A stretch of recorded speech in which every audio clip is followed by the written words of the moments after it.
अस्सलामुअलैकुम, बोल न्यूज में खुश आमदेद। मैं हूं सहर फातिमा और मैं हूं सनिया मलिक। हेडलाइंस आपने देख ली। बुलेटिन का आगाज में बात करेंगे। एमक्यूएम में फूट पड़ गई है। खालिद मकबूल सिद्दीकी ने ओहदों का नोटिफिकेशन जारी किया और अगले रोज ही कारकुनान ने बहादुराबाद मरकज पर धावा बोल दिया। ओहदेदारों से दस्तों गिरेबां भी हुए। गवर्नर सिंध को भी आड़े हाथों लिया। गो गवर्नर गो के नारे लगाए। सवाल उठाया कि पार्टी के फैसले मरकज के बजाय कहीं और क्यों हो रहे हैं। वीडियो मंजर आम पर आई तो इख्तलाफात की हंडिया बीच चौराहे पर फूट गए। वजाहतें बयानात दिन भर चलते रहे, मगर जब आज मरकज पर इजलास हुआ तो खालिद मकबूल सिद्दीकी शरीक हुए, ना ही मुस्तफ़ा कमाल पहुंचे। फारूक सत्तार ने इजलास की कमान संभाली। इजलास को तरक्याती मंसूबों के हवाले से जोड़ दिया गया। फारूक सत्तार बाहर आए तो मीडिया ने सवालात किए। उन्होंने सब अच्छा है कि रिपोर्ट देकर जान छुड़ाई। एमक्यूएम में चल क्या रहा है, जानते हैं इस रिपोर्ट में। हंडिया यहाँ से फूटी, एक शोर था, एक वावेला था। गवर्नर सिंध के खिलाफ नारेबाजी थी। बहादुराबाद मरकज पर तूफान बरपा था। एमक्यूएम पाकिस्तान में इख्तियारात की जंग या ओहदों की तकसीम पर इख्तलाफात। क्या पार्टी क़यादत हिस्सों में बढ़ गई? एमक्यूएम पाकिस्तान के अरकान असम्बली का अहम इजलास तो हुआ, मगर इजलास में मरकजी क़यादत शरीक नहीं हुई। इजलास में न खालिद मकबूल सिद्दीकी आए, न मुस्तफ़ा कमाल ने शिरकत की। बैठक की सदारत फारूक सत्तार ने की, जो सब अच्छा है की रिपोर्ट देते रहे। तंजीम का बयान आ गया है तो उसमें मजीद कुछ कहने की जरूरत ही नहीं है। आज हमारे कम्युनिटी एलामिया तो जारी हो गया ना। डिसिप्लिन की खिलाफ वर्जी हुई तो उसके लिए तादीबी कार्रवाई होनी चाहिए, तादीबी कार्रवाई होगी। कोई ऐसा मसला नहीं है जो आपस में बाहम मिलजुल कर बैठ कर उसे हल ना किया जाए। और फिर बहुत भरपूर और बासलाहियत मरकज़ी कमेटी है। तर्जुमान एमक्यूएम ने कहा, चंद अनासिर इंतशार फैलाने की कोशिश कर रहे हैं। एमक्यूएम पाकिस्तान की क़यादत मुत्तहिद है और तमाम सूरत हाल का बखूबी जायजा ले रही है। और नाजरीन, एमक्यूएम पाकिस्तान में इख्तियारात की जंग, ओहदों की तकसीम पर इख्तलाफात। पार्टी चेयरमैन खालिद मकबूल सिद्दीकी का रद्द-ए-अमल भी सामने आ गया। कहा, जिन्होंने पार्टी नज़्म-ओ-ज़ब्त की खिलाफ वर्जी की उनके खिलाफ पार्टी एक्ट के तहत फैसले करेंगे।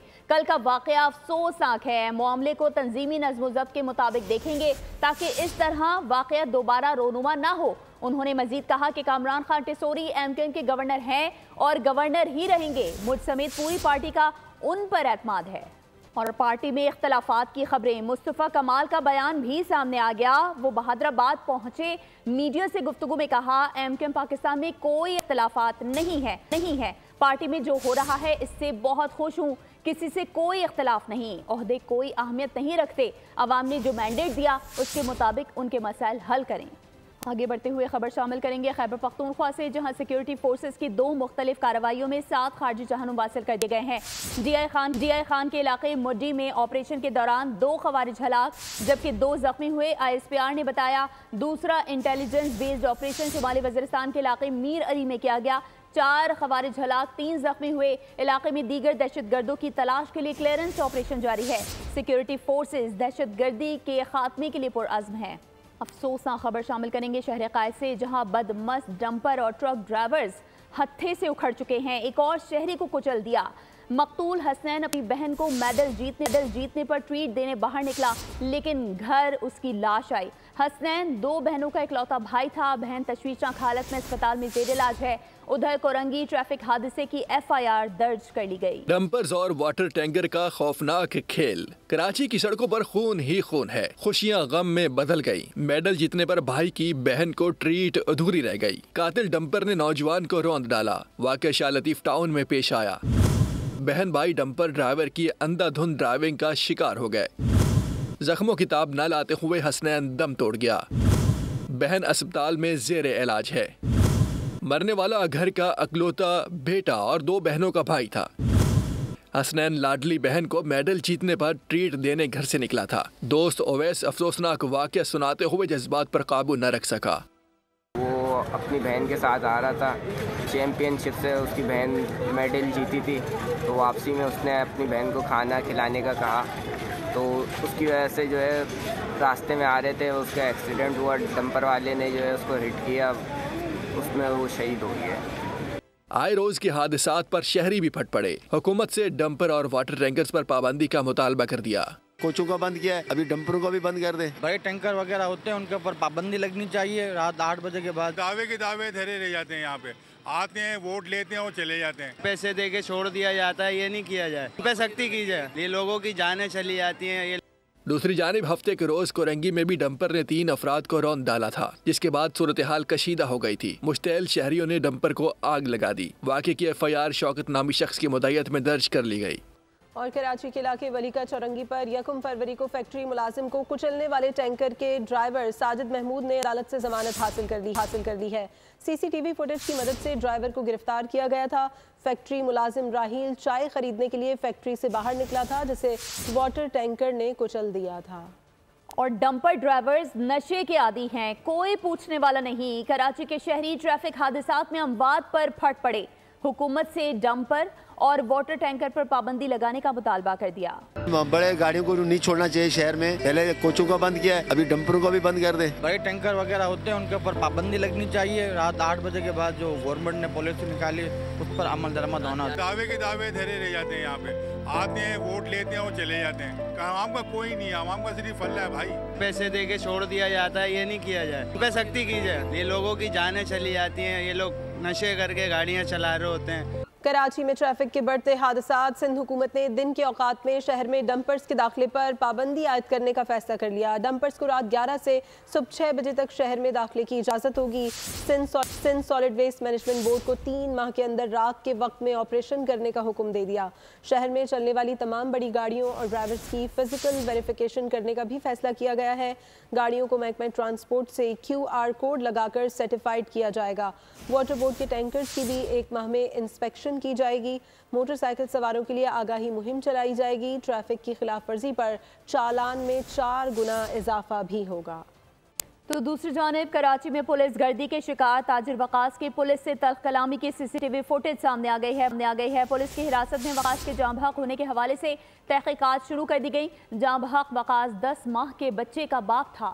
कराची में पुलिस गर्दी, परेडी थाने के कांस्टेबल की मोटरसाइकिल से ताजिर वकास की मोटरसाइकिल टकराने और तल्ख कलामी की CCTV फुटेज सामने आ गई। रॉन्ग साइड से आते पुलिस एहलकार की बाइक दुरुस्त सिम से आने वाले शहरी वकास की बाइक से टकराई। पुलिस एहलकार ने वर्दी का नाजायज फायदा उठाया, शहरी से माजरत के बजाय उस पर तशद्दुद किया। फुटेज में देखा जा सकता है कि मौके पर मौजूद शहरियों ने मामला रफा दफा कराने की कोशिश की, लेकिन कांस्टेबल उसामा ने पुलिस मोबाइल मंगवा ली। पेटी भाइयों के साथ मिलकर वकास को हवालात में बंद कर दिया। वकास पर थाने में बदतरीन तशद्दुद किया गया। सुबह इत्तला मिली कि वकास इंतकाल कर गया है। बाइक उलझी थी आपस में, वो सिविल कपड़ों में थे पुलिस के एहलकार, उन्होंने हम पे तशद्दुद किया वहाँ पे। उसके बाद हमें परेडी थाने लेके गए, वहाँ पे तशद्दुद किया। फिर 10 से 15 अफराद ने अकेले में मेरे भाई को लेके गए, उन्होंने तशद्दुद किया, जिसकी वजह से उनकी मौत वाक़ई हुई। वकास की नमाज जनाजा नाज़माबाद के डिसलवा ग्राउंड में अदा कर दी गई, जबकि तदफीन भी कर दी गई। वकास 10 माह के बच्चे का बाप था। और पीडी थाने में पुलिस की हिरासत में कत्ल होने वाले ताजिर वकास की नमाज जनाजा अदा कर दी गई है। अमीर जमात इस्लामी ने भी नमाज जनाजा में शिरकत की। इस मौके पर उन्होंने कहा कि वाक़या किसी तौर पर काबिल कबूल नहीं था। हुकूमत फौरी तौर पर कमेटी बनाए, एहलकारों को मुअत्तल किया नहीं बल्कि बरतरफ किया जाए। उन सारे लोगों को बरतरफ होना चाहिए कि जो इस पूरे मामले के अंदर इन्वॉल्व हैं। ये मुअत्तली वाला मामला नहीं है कि आप मुअत्तल करें, एक बंदा एक थाने से उठे दूसरे थाने में चला जाए और वही काम कर रहा हो। इनको बरतरफ करना चाहिए नौकरी से और इनके खिलाफ कार्रवाई करना चाहिए। इससे कम पर ना ही ताजिर बरादरी इसको कबूल करेगी, ना ही सियासी जमातें इसको कबूल करेंगी। ये जुल्म है, इसका तदारुक होना चाहिए। जिस तरह ये सारा मामला पेश आया और जिस तरह इस फर्द की वकास की डेथ हुई है, लिहाजा हम इसकी मदम्मत करते हैं और हुकूमत से भी इस बात का मुतालबा करते हैं कि इस सारे मामले के अंदर अपना किरदार अदा करे। सेक्टर की शफाफियत और एहतसाब के फ़रोग में मदद मिली। IMF मिशन की पाकिस्तान आमद पर वजारत ख़जाना का बयान सामने आ गया। कहा कि IMF वफ़द governance and corruption diagnostic assessment के लिए दौरा कर रहा है। मिशन रियासत के 6 कलीदी शोबों में करप्शन कमजोरियों की संगीनी का जायजा लेगा। हुकूमत पाकिस्तान IMF की फराहम करदा सपोर्ट को कदर की निगाह से देखती है। IMF का जायजा मिशन पाकिस्तान में वफ्द का गवर्नेंस और करप्शन का तलखीसी जायजा। IMF मिशन की पाकिस्तान आमद पर वजारत खजाना का बयान भी सामने आ गया। कहा कि IMF तवील अरसे से पाकिस्तान को रहनुमाई और तकनीकी इमदाद फराहम करता रहा है। इमदाद से बेहतर तर्ज हुक्मरानी और पब्लिक सेक्टर की शफाफियत और एहतसाब के फरोग में मदद मिली। IMF ने इफरात ज़र पर काबू पाने में मुल्कों की हौसला अफजाई की। IMF ने फ़ाल मईशत और पायदारी माशी तरक्की के लिए मदद फराहम की है। IMF ने 2018 में गवर्नेंस में शिराकत बेहतर बनाने के लिए फ्रेमवर्क अपनाया। रुकन ममालिक के साथ इश्तराक से करप्शन कमजोरियों पर काबू पाया जाता है। हुकूमत पाकिस्तान ने IMF के साथ स्ट्रक्चरल बेंचमार्क तश्कील दिया। हुकूमत Pakistan governance and corruption diagnostic assessment करेगी। हुकूमत कलीदी गवर्नेंस और करप्शन खामियों की जांच पड़ताल के लिए ये इकदाम करेगी। आगे चलकर तरजीही बुनियादों पर ढांचा जाती इस्लाहात की निशानदेही की जाएगी। Governance and corruption diagnostic assessment report बाकायदा शाये की जाएगी। मिशन रियासत के 6 कलीदी शोबों में करप्शन कमजोरियों की संगीनी का जायजा लेगा। इन शोबों में मालियाती governance, central bank governance and operations शामिल हैं। शोबों में फिस्कल सेक्टर निगरानी, मार्केट रेगुलेशन भी शामिल है। इन शोबों में कानून की हुक्मरानी और AML CFT भी शामिल हैं। IMF मिशन मरकजी तौर पर फाइनेंस डिवीजन FBR के साथ मुशावरत करेगा। हुकूमत पाकिस्तान IMF की फरहम करदा सपोर्ट को कदर की निगाह से देखती है।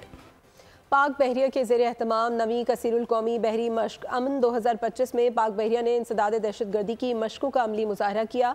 अमन मश्क में 60 ममालिक के बहरी जहाज और मुबस्सिरीन शरीक हुए। अमन मशकों में बैंड्स की परफॉर्मेंस ने 4 चांद लगा दिए।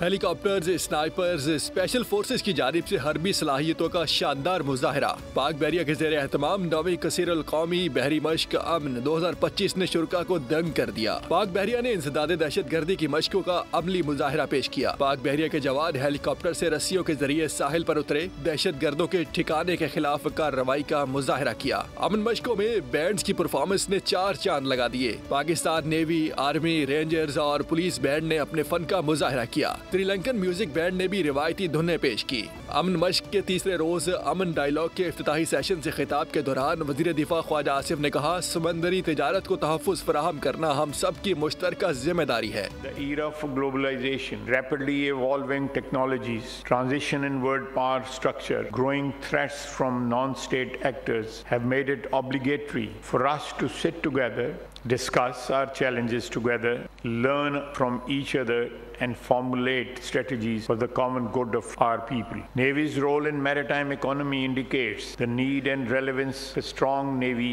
for protection of trade while preserving security and stability at sea. तकरीब से खिताब में chief of naval staff admiral Naveed Ashraf ने कहा कि अमन मशकों और डायलॉग का मकसद ब्लू इकोनॉमी को फरोग देने के लिए समंदर को महफूज बनाना है। सेनेटर मुशाहिद हुसैन ने कहा, महफूज समंदर महफूज तिजारत का जामिन है। तकरीब में वज़ीर आला सिंध सैयद मुराद अली शाह और दीगर मंदोबैन ने भी शिरकत की। अमन डायलॉग के पहले पैनल डिस्कशन के दौरान मुख्तलिफ मंदोबैन ने मैरीटाइम सिक्योरिटी के हवाले से तजावीज़ पेश की। मश्क में अमरीका, चीन, बांग्लादेश, सऊदी अरब, मुत्तहिदा अरब इमारात समेत 60 मुल्कों के वफूद और बहरी जंगी जहाज। अफराती ज़र मई 2023 के मुकाबले में 38% कम होकर दिसंबर 2024 में 4.1% पर आ चुका है। ज़र मुबादला ज़खायर $4.4 बिलियन से बढ़कर $11.73 बिलियन हो गए।